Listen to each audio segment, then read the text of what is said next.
quickly ask the co-founder of Stop Killing Cyclists, Donica McCarthy, to come and say a few words, please. Thank you very much, everybody, for coming. Picking up the points that various people made around speed. Last week we had a ridiculous media frenzy over a terrible tragedy where a pedestrian was killed by cyclists.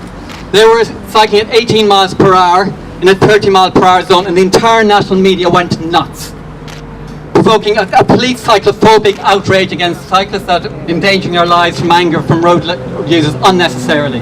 However, speed is an issue. The very same newspapers that attacked this young man for cycling at 18 miles per hour in a 30 mile per hour zone are the very same newspapers demanding an end to speed cameras across the country. Nick Ferrari, who was on this morning ITV with me, himself called speed cameras cash cows.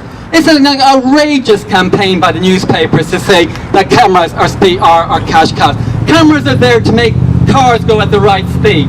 There's a real issue with speed in London. There's supposed to be a 20 mile per hour zone in Camden. There's supposed to be a 30 mile per hour zone on this street. The London police and the national police have said they're refusing to implement these 20 mile per hour zones. How dare they? How dare they not refuse to implement the legally imposed speed limits by our elected representatives? If a child is hit by a car at 20 miles per hour, whether it's cycling or walking, it has a chance of living. If it's going at 30 miles per hour, and if it's hit by a car or church, that child has almost no chance of being living. And yet the London's Met Police is not enforcing the speed limit. We demand it loudly and clearly, and that's a message I want to go out today from you. So let me hear you clap on that and hear it.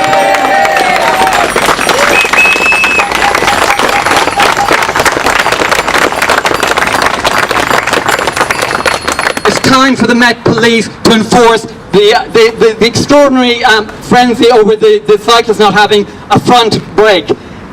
The bicycle did have a brake, but 70% of the HGV trucks, a truck that can kill 10, 20 people at one go, 70% of the HGV trucks stopped by London police in one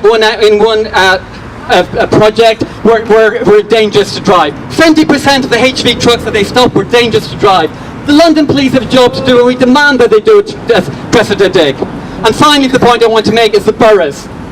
Yes, the mayor needs to work faster. The mayor needs to live on, as Caroline said, these wonderful plans. We need them faster, we need them now. However, there are 32 boroughs and they control 95% of the roads. We're in Islington. Islington needs to be exposed to the London media as a disgrace. Islington hasn't built a single kilometre of protected cycle lane in the last 5 years. 0.5% of the roads in Islington Council's responsibility have protection. Let me say that again. 0.5% of the roads in Islington have protection for kids and pensioners and adult cycling. That is not acceptable, Islington. We want you to hear loud and clear from us. What do we hear? We want you to say now. We want Islington to say, we want it now. We want it now, Islington. Sorry, I'm not very good instruction. Okay, let's say it again. We want it now, Islington. We want it now! And a final time, we want it now.